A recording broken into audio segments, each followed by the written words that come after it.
จากบ่มุกดาหารพุ่นน่ะพ่อบอลน่ะเลยจัดไปเลยน้ำไหนนี่เด้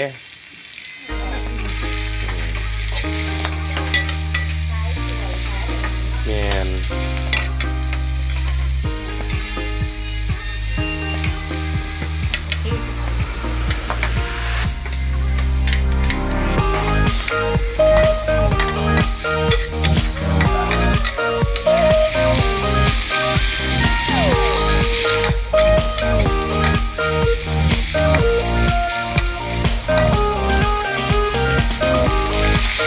เป็นบ่จาม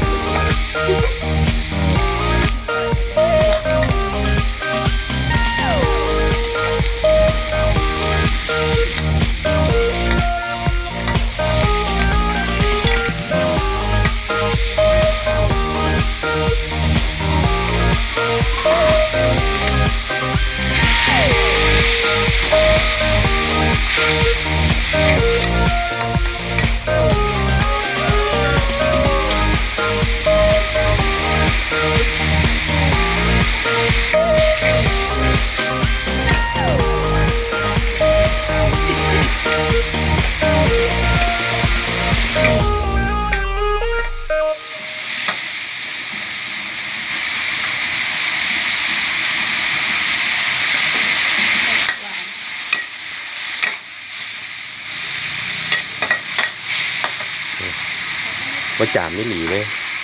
มันไม่มาจามกันเลยมันตกท้ายแล้ว